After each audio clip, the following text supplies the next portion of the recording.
So hi hello good morning, this is Adil Amin और आप देखना शुरू कर चुके हैं वेद साइंस फाउंडेशन।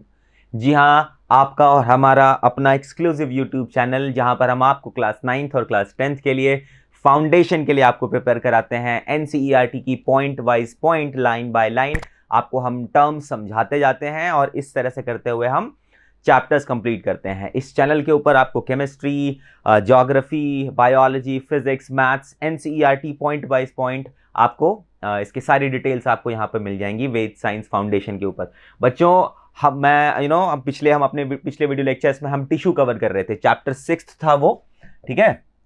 एंड हम क्लास 9th का टॉपिक कवर कर रहे थे अभी फिलहाल। तो हमने पिछले वीडियो लेक्चर में आपने एपिथेलियल टिश्यूज के बारे में कवर कर लिया था, जहां पर मैंने आपको क्या बताया, स्क्वामस, क्यूबॉइडल, स्ट्रेटिफाइड, इस तरह से आपको एपिथेलियल टिश्यूज के बारे में बताई थी। बच्चों, मैं एक चीज आपको जहां वहां पर जो बताना भूल गया था वो ये था ग्लैंडुलर एपिथेलियम, मतलब उस तरह का एक क्यूबॉइडल, ठीक है, क्यूबॉइडल एपिथेलियम जो सिक्रीट करता है। दैट मींस इसके पास कुछ सिक्रीशन का काम होता है, या कोई ग्लैंड होता है। ग्लैंड का मतलब क्या होता है, जिससे कुछ सिक्रीट होकर बाहर आएगी।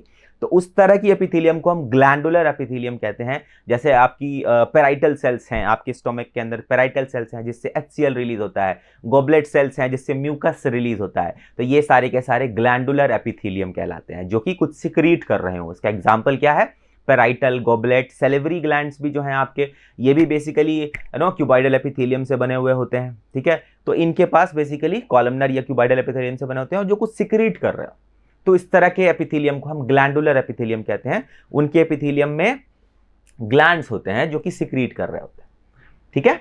तो ये ग्लैंडुलर एपिथेलियम था। फिलहाल वो तो हम कवर कर चुके हैं। आज हम कवर करेंगे बच्चे कनेक्टिव टिश्यूज। तो एपिथेलियल टिश्यूज हो गया था, तो इस वीडियो लेक्चर में हम डेडिकेट करेंगे कनेक्टिव टिश्यूज के बारे में। बच्चों, जो नाम आप देख रहे हो, कनेक्टिव टिश्यू, ठीक है, ऐसे नाम ही सजेस्ट कर रहा है कि ये नाम में कनेक्टिव है। दैट मींस कहीं ना कहीं कुछ चीजों को जोड़ने, कहीं कनेक्शन बनाने का काम कर रहा होगा कनेक्टिव टिश्यूज। तो आपके बॉडी में डिफरेंट कनेक्टिविटी का सबसे मेजर कनेक्टिव टिश्यू, आप जो यूजुअली जो टर्म आता है आपके दिमाग में आता है, वो सबसे पहला टर्म क्या आता होगा? कनेक्टिव टिश्यू का नाम लेते ही आपको सबसे पहले, मुझे उम्मीद है ब्लड का ही नाम सबसे पहले आता होगा। आई होप के आपके जहन में सबसे पहला कनेक्टिव टिश्यू का नाम लेते ही आपके जहन में ब्लड जरूर आया होगा, ठीक है। तो blood is a type of connective tissue. इसके अलावा और भी कनेक्टिव टिश्यूज हैं बच्चे, जिसमें bones are also a type of connective tissue. Bones are also a type of connective tissue. उसके बाद आप कार्टिलेज कह लिए, कार्टिलेज ही उन्होंने, अभी मैं एक एक करके इन सारी चीजों के बारे में आपको बताऊंगा भी। Cartilage is also a type of connective tissue. Apart from that बच्चे, एक एरियोलर टिश्यू होता है, ठीक है, एरियोलर टिश्यू होता है, ठीक है। उसके बाद एक और कनेक्टिव टिश्यू है जिसको हम एडिपोज टिश्यू कहते हैं, एडिपोज टिश्यू कहते हैं, ठीक है जी। चलिए, तो ये बेसिकली बात हो रही थी बच्चे। तो these are the types of connective tissues. Connective tissues का मतलब होता है कहीं से कनेक्शन बना के रखना, ठीक है। बोन टू बोन अगर कनेक्शन होगा तो लिगामेंट होता है। मसल टू बोन कनेक्शन होता है तो वो टेंडॉन होता है। वो हम आगे बोन में समझेंगे। बस आप इतना समझ लीजिए फिलहाल कि कनेक्शन जो है वो बेसिकली यही कनेक्टिव टिश्यूज हैं। We have these types of connective tissues in our body. तो सबसे पहला है बच्चों ब्लड कनेक्टिव टिश्यू। बच्चे, इससे पहले कि मैं एक एक करके आपको सारे कनेक्टिव टिश्यूज के बारे में बताऊं, उससे पहले मैं आपको एक चीज बता देना चाहता हूं कि कि जो भी कनेक्टिव टिश्यू होगा उसके मेजर कंपोनेंट्स क्या क्या होंगे। सबसे पहला मेजर कंपोनेंट होगा, इसके पास कुछ फाइबर्स होंगे। इसके पास कुछ फाइबर्स होंगे। वो फाइबर्स क्या होंगे वो अभी मैं आपको बताऊंगा यहां पर, ठीक है। दूसरी जो इसके पास चीज होगी, उसके पास एक्स्ट्रा सेल्यूलर मैट्रिक्स होगा। एक्स्ट्रा सेल्यूलर मैट्रिक्स होगा, ठीक है। मैट्रिक्स आप जानते हैं ना, मैट्रिक्स जो एक्स्ट्रा सेल्यूलर मैट्रिक्स होता है, जैसे मान लिया ये एक सेल है, ग्रुप ऑफ सेल्स हैं, ठीक है, ग्रुप ऑफ सेल्स है। ये जो एक्स्ट्रा, जो इसके सेल के बाहर जो चीजें होती हैं, है ना बच्चे, इनको हम कहते हैं एक्स्ट्रा सेल्यूलर मैट्रिक्स। और साथ साथ इसके अंदर कुछ फाइबर्स भी मौजूद होते हैं, ठीक है। तो ये बेसिकली मेन फाउंडेशन कैरेक्टर्स हैं। और तीसरा जो सबसे इंपॉर्टेंट चीज होते हैं, इनमें या तो वो मूविंग सेल्स होंगे या फिर स्टैग्नेंट सेल्स होंगे। तो इसके अंदर बेसिकली फिर सेल्स होंगे। इन तीन चीजों से मिलकर के ही ये कनेक्टिव टिश्यू बनता है। और हमारे पास कितने तरह के कनेक्टिव टिश्यूज है हमारे बॉडी के अंदर? हमारे पास blood is a connective tissue, bone है, कार्टिलेज है, एरियोलर टिश्यू है, एंड एडिपोज टिश्यू है। These are the types of connective tissue. I hope कि यहां तक कॉन्सेप्ट क्लियर है। तो सबसे अहम चीज जो यहां आपको जानने की जरूरत है बच्चा कि कनेक्टिव टिश्यू इन 3 बेसिक चीजों से बना हुआ होता है। इनके पास फाइबर्स होगा, है ना, इनके पास फाइबर्स होगा। फाइबर में स्पेशली मैं आपको बता दूं कोलेजन फाइबर होता है इनके पास। क्या होता है? कोलेजन फाइबर होता है। क्या होता है? कौन सा फाइबर होता है? कोलेजन एक किस्म का प्रोटीन है बच्चे, कोलेजन एक किस्म का प्रोटीन है ना, जो कि फाइबरस फॉर्म में अरेंज, एक फाइबरस प्रोटीन होता है। प्रोटीन 2 तरह के होते हैं बच्चा, एक होता है ग्लोब्यूलर प्रोटीन होता है, एक फाइबरस प्रोटीन होता है। तो कोलेजन जो है ना बच्चे, ये एक फाइबरस प्रोटीन है, ठीक है ये प्रोटीन लेकिन ये फाइबरस है, और यही मिलकर के फिर एक कोलेजन का फाइबर बनाता है, और वही फाइबर बेसिकली कनेक्टिव टिश्यूज में मौजूद होता है। कोई कंफ्यूजन नहीं है तो सवाल करेंगे, ठीक है। दूसरा है बच्चे एक्स्ट्रा सेलुलर मैट्रिक्स। सेल के अलावा आपको पता है ना कि हमारे अगर ब्लड की बात करें तो क्या है बच्चे, ब्लड हमारा क्या है, ब्लड में लिविंग सेल्स हैं, व्हाइट ब्लड सेल्स हैं, रेड ब्लड सेल्स हैं, प्लेटलेट्स हैं। उसके अलावा वो किसी एक चीज में मैट्रिक्स में फ्लो कर रहा होता है, इसको हम प्लाज्मा कहते हैं ब्लड के केस में। उसी तरह ना एक एक्स्ट्रा सेलुलर मैट्रिक्स होता है, सेल से बाहर का एक एरिया होता है जिसको हम एक्स्ट्रा सेलुलर मैट्रिक्स कहते हैं। और लास्ट में फाइनली उनके अंदर कुछ लिविंग सेल्स होंगे, उनके अंदर कुछ लिविंग सेल्स होंगे, जैसे white blood cells, red blood cells, platelets, ये सारे ऑस्टियोसाइट्स, कॉन्ड्रियोसाइट्स, ये सारे के सारे क्या है बच्चे, ये सेल्स है ना, जो इस एक्स्ट्रा सेलुलर मैट्रिक्स में प्रेजेंट होते हैं। तो इस तरह का बेसिकली एक स्ट्रक्चर होता है बच्चे। एक कनेक्टिव टिश्यू कैसा हो सकता है, देखिए मैं आपको बताता हूं, जैसे आपने फिगर में समझा है। देखिए एक कनेक्टिव टिश्यू में सबसे पहले आपको पता है कि इसके पास एक एक्स्ट्रा सेलुलर मैट्रिक्स होगा ना, एक्स्ट्रा सेलुलर मैट्रिक्स, ये हम कंसीडर करते हैं कि एक्स्ट्रा सेलुलर मैट्रिक्स है। इस एक्स्ट्रा सेलुलर मैट्रिक्स के अंदर आप देखेंगे इसके पास फाइबर्स होंगे, ठीक है, इसके पास फाइबर्स होंगे।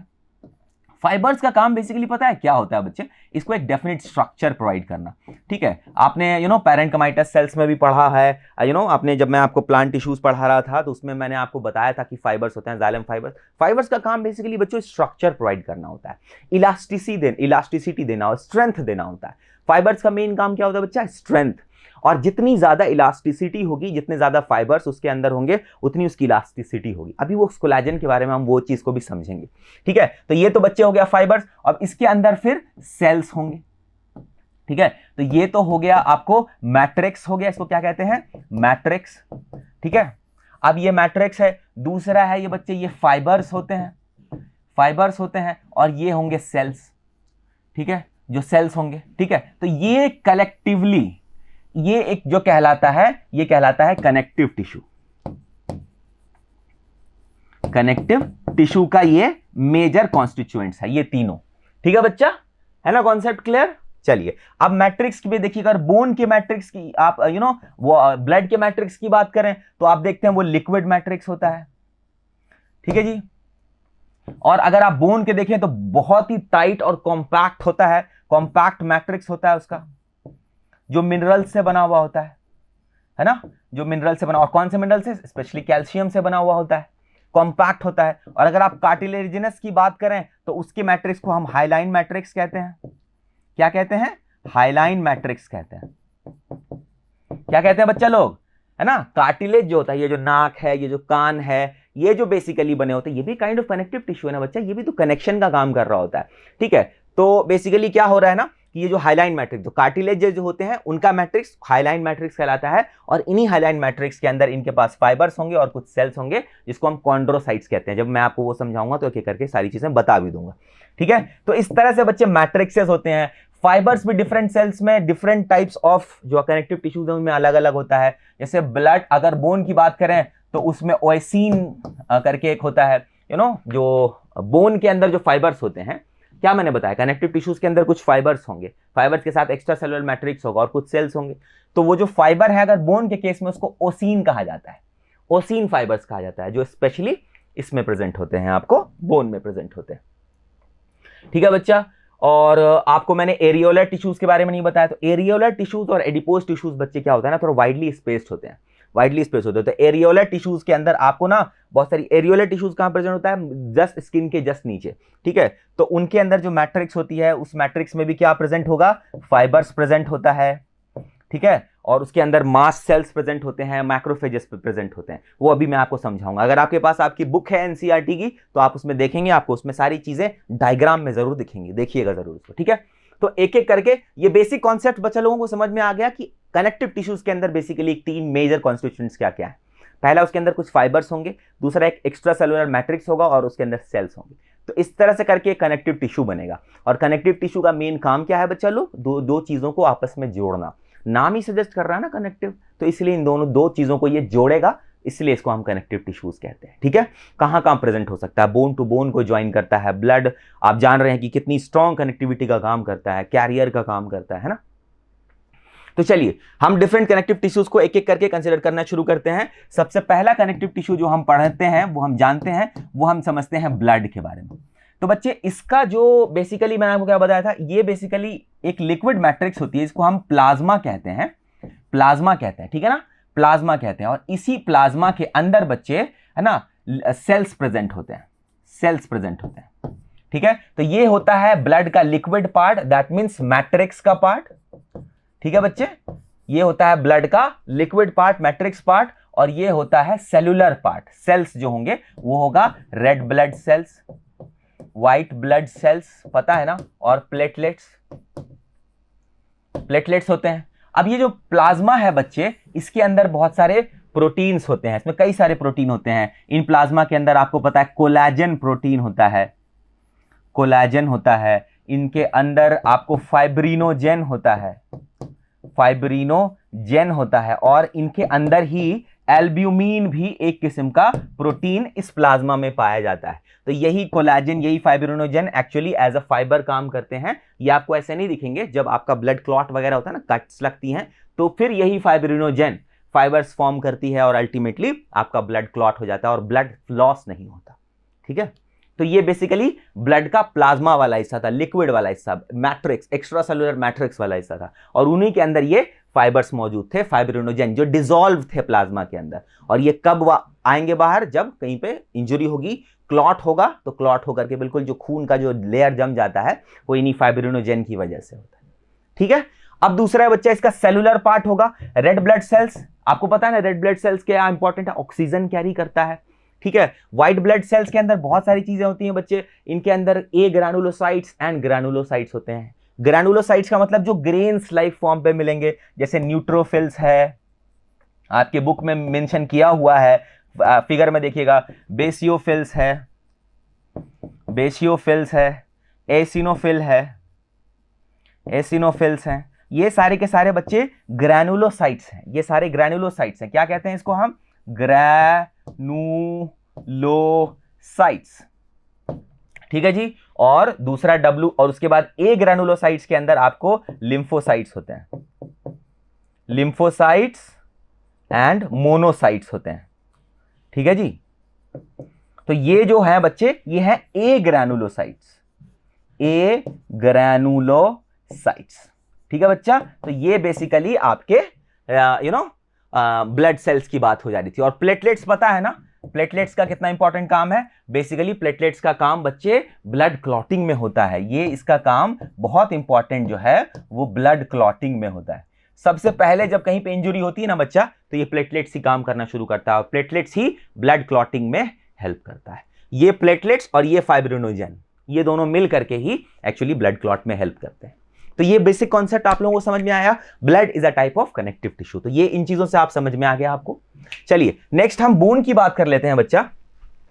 देखिए bone is also a connective tissue. अगर बोन की बात करेंगे ना बच्चे, तो बोन में फाइबर जो होती है वो ओसीन होती है। ओसीन, जो बोन के अंदर जो कोलेजन फाइबर होता है इसको हम ओसीन कहते हैं। ठीक है, क्या कहते हैं? ये भी एक काइंड ऑफ बोन का कोलेजन फाइबर है। Bone collagen fibre, bone collagen fibre है ये।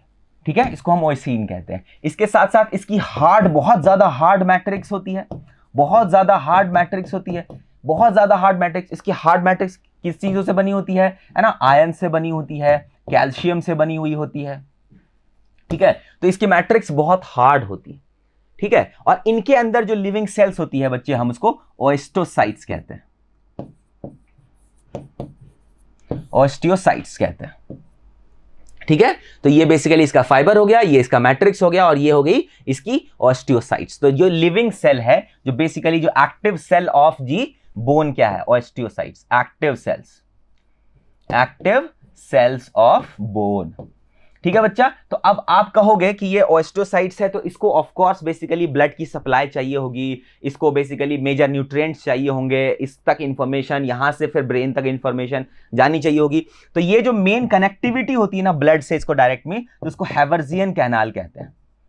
हैवर्सियन कैनाल के थ्रू बच्चे, है ना, हैवर्सियन कैनाल के थ्रू, है ना, बेसिकली इनको जो है ओस्टियोसाइट्स को से ब्लड की कनेक्टिविटी होती है। ठीक है, ऑस्टियोसाइट्स की, ऑस्टियोसाइट्स आर दी, है ना, एक्टिव बोन सेल्स। ठीक है, osteocytes are the active bone cells. तो ये उसकी मैट्रिक्स थी और ये उसका फाइबर था। और हैवर्सियन कैनाल का नाम क्या है बच्चे, कि हैवर्सियन कैनाल जो है वो इस ऑस्टियोसाइट्स को, ये जो एक्टिव सेल्स है, इनको ऑक्सीजन ब्लड की सप्लाई के थ्रू, ब्लड सप्लाई यहीं से होता है और उसी ब्लड के जरिए इन तक मेजर न्यूट्रिएंट्स, ऑक्सीजन, ये सारी चीजें पहुंचती। ठीक है, ये कनेक्टिव एजेंट होता है। ठीक है बच्चा, यहां तक तो कॉन्सेप्ट समझ में आ गया। बोन आपको समझ में आ गया।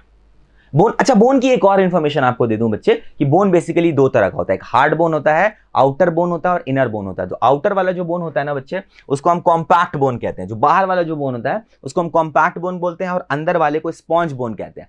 क्योंकि बाहर वाला जो बोन होता है बहुत स्ट्रॉन्गर होता है बच्चे, बहुत कड़ा होता है, वो प्रोटेक्टिव कवरिंग की तरह काम करता है। और उन्हीं के अंदर बेसिकली बच्चे ओएस्टीन होती है, ओएस्टीन होती है। इन्हीं ओएस्टीन्स के अंदर में ये बेसिकली ओएस्टोसाइट्स होते हैं। और इसी ओएस्टीन के साथ, जैसे मान लिया ये एक ओएस्टीन इस तरह से, एक ये इस तरह का एक स्ट्रक्चर होता है, ठीक है ना। तो इन्हीं के अंदर ओएस्टोसाइट्स होते हैं और इन्हीं के अंदर बेसिकली हैवर्सियन कैनाल होता है। ये कैनाल की तरह होता है जहां पर ब्लड की सप्लाई होती है, ब्लड की सप्लाई होती है। तो ये इन ओस्टियोसाइट्स, जो ब्लड बोन सेल्स को हम ओस्टियोसाइट्स कहते हैं। क्या कहते हैं? ओस्टियोसाइट्स कहते हैं। ठीक है, तो ये बेसिकली ओएस्टीन होता है। तो ये हो गया। और इसके अलावा बच्चे क्या होता है, एक स्पॉन्ज, जो अंदर वाला जो बोन होता है ना, उसको हम स्पॉन्ज बोन्स कहते हैं। और उनके अंदर ये ओएस्टीन की जगह ट्रैबेक्यूले होता है। हालांकि बहुत ज्यादा जानने की जरूरत नहीं है अभी फिलहाल आपको, लेकिन फिर भी मैं आपको बता दूं, ट्रैबेक्यूले होता है। इसकी स्पेलिंग में देख लो जरा,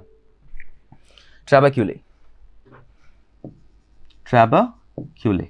तो ये स्पॉन्ज जो स्पॉन्ज टिश्यूज हो गए ना, स्पॉन्ज बोन सेल्स होंगे ना अंदर वाले। बाहर वाले में तो आपको पता है ओएस्टीन होता है, यही एक ओएस्टीन एक एक कॉलमनर स्ट्रक्चर होता है। ठीक है, इन्हीं के अंदर ओस्टियोसाइट्स होती हैं और इनको, इन ओस्टियोसाइट्स को ब्लड की सप्लाई कैसे होता है, इन्हीं हैवर्सियन कैनाल के थ्रू होता है।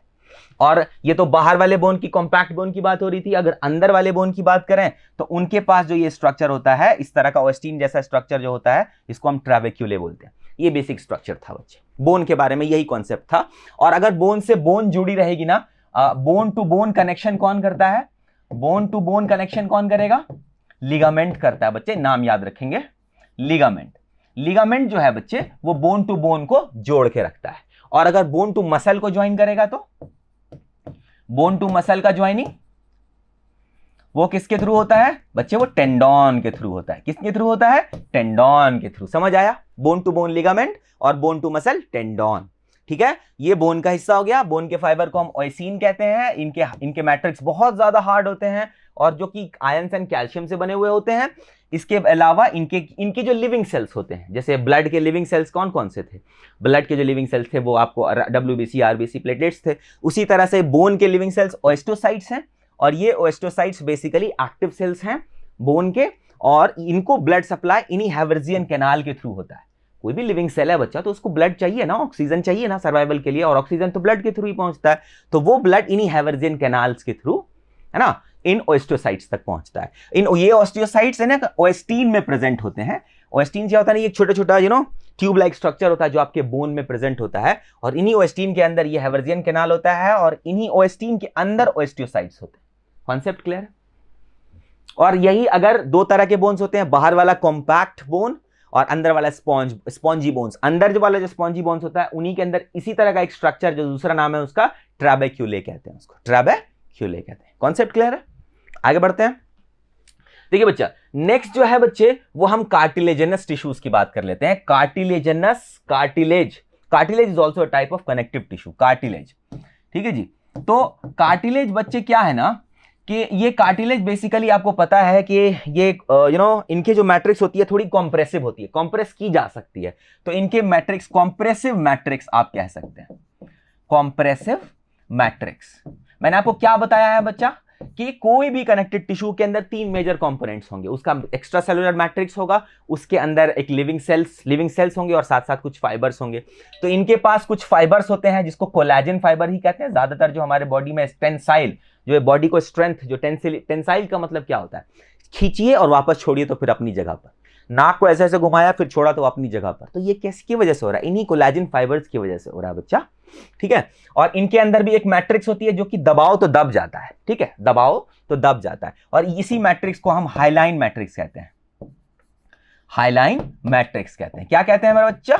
हाइलाइन मैट्रिक्स कहते हैं। तो नाम याद रहेगा ना, हाइलाइन मैट्रिक्स। और इनके अंदर भी फाइबर कोलेजन होता है और इनके कार्टिलेज कनेक्टिव टिश्यूज के सेल्स को हम कॉन्ड्रोसाइट्स कहते हैं। क्या कहते हैं मेरा बच्चा?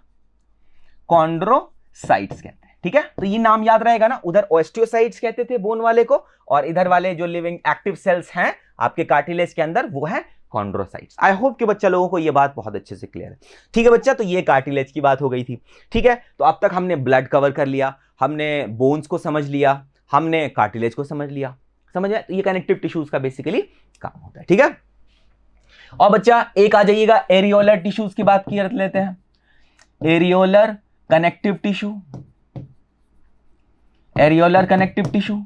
देखिए बच्चा क्या होता है ना कि स्किन के जस्ट नीचे होता है, ये स्किन के जस्ट नीचे एरियोलर कनेक्टिव टिश्यूज होते हैं। इनके पास जो फाइबर्स होते हैं ना वो फाइब्रोब्लास्ट्स होते हैं, फाइब्रोब्लास्ट्स होते हैं, ठीक है। और इन्हीं फाइब्रोब्लास्ट में कोलेजन के फाइबर्स होते हैं, ठीक है, कोलेजन के फाइबर्स होते हैं। देखिए फाइब्रोब्लास्ट बेसिकली कोलेजन को ना सिक्रीट करता है।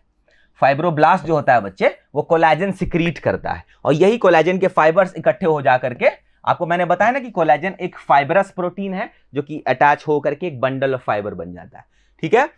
इसके अलावा कनेक्टिव, एरियोलर कनेक्टिव टिश्यू के अंदर में और क्या प्रेजेंट होता है? लिविंग सेल्स की बात करें तो इनके अंदर मास्ट सेल्स होते हैं, इनके अंदर मैक्रोफेजेस होते हैं। क्या होता है मेरा बच्चा?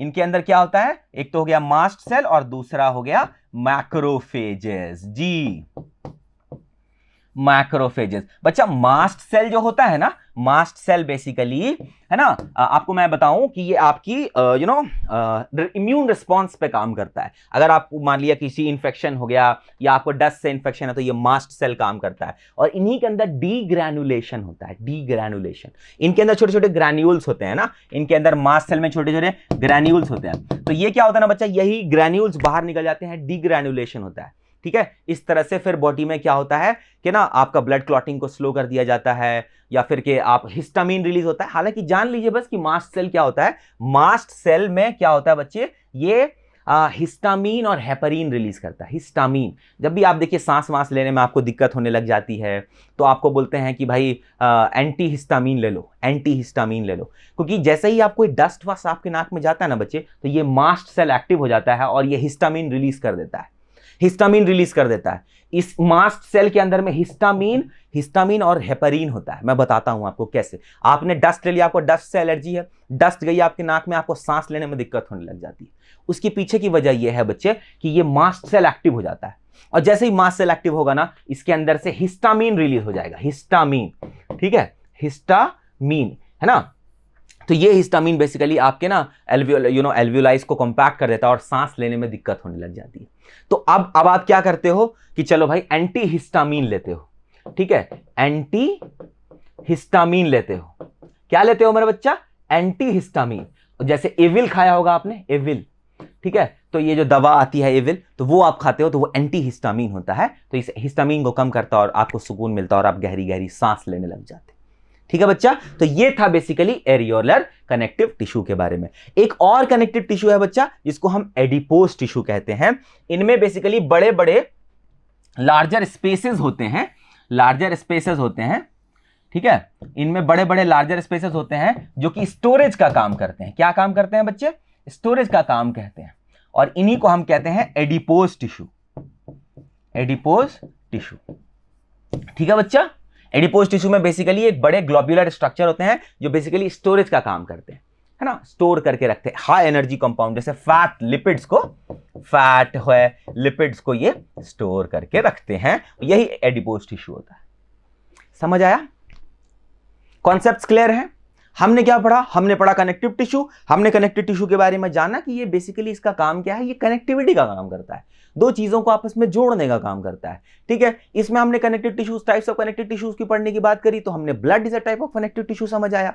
फिर हमने ब्लड के मेजर कॉन्स्टिट्यूएंट समझे, उनके अंदर प्लाज्मा, उसकी मैट्रिक्स क्या है, उसके अंदर लिविंग सेल्स कौन कौन से हैं और उनके अंदर फाइबर्स कौन कौन से हैं। उसके बाद हमने फिर बोन के बारे में पढ़ा, ओएसिन फाइबर के बारे में पढ़ा, हार्ड मैट्रिक्स के बारे में पढ़ा और ओस्टियोसाइट्स के बारे में पढ़ा, जो एक्टिव सेल्स हैं बोन के अंदर। फिर हमने कार्टिलेज के बारे में पढ़ा। कार्टिलेज में बेसिकली क्या होता है बच्चे, हाइलाइन मैट्रिक्स होता है, इनके अंदर भी कोलेजन फाइबर्स होते हैं और साथ साथ इनके एक्टिव सेल्स का नाम कॉन्ड्रोसाइट्स, कॉन्ड्रोसाइट्स। और लास्ट में हमने पढ़ा areolar tissue and adipose tissue. Areolar tissues के अंदर फाइब्रोब्लास्ट होता है बच्चे।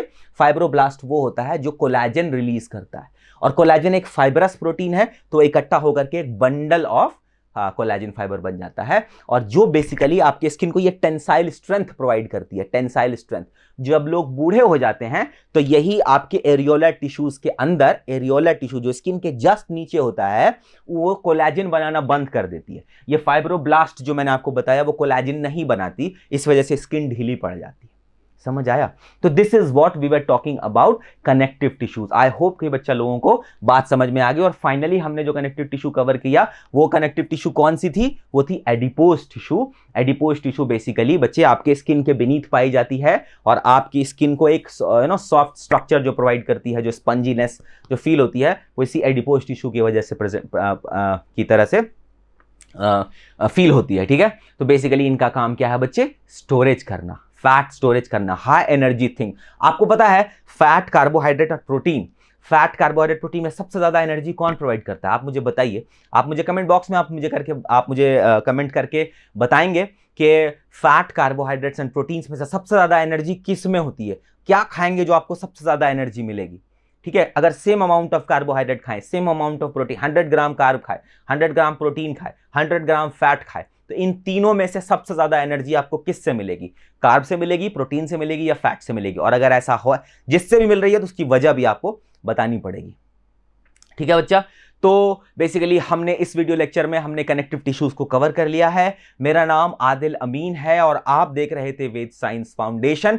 प्लीज आप इस चैनल को लाइक, शेयर एंड सब्सक्राइब जरूर करें अगर आप इस चैनल पर नए हैं। अगर आप ऑलरेडी चैनल को सब्सक्राइब कर चुके हैं तो I would request all of you guys to share this video as much as possible. इससे से ज्यादा बच्चों का फायदा होगा आपके साथ साथ। आप अपने क्लास में, अगर आप क्लास 9th के बच्चे हैं या आप क्लास 10th के बच्चे हैं जो इस वीडियो को देख रहे हैं, तो अपने क्लास 9th के स्टूडेंट फ्रेंड्स को पास ऑन कर दीजिए। आप 9th में हैं तो अपने और डिफरेंट स्कूल, कॉलेजेस, ट्यूशंस के जो स्टूडेंट्स हैं आप तक, उन तक इसको पहुंचाइए ताकि उनको भी इससे बहुत ज्यादा बेनिफिट हो। थैंक यू सो मच, आप हमारे साथ हमारे इस वीडियो में बने रहे। Thank you so much.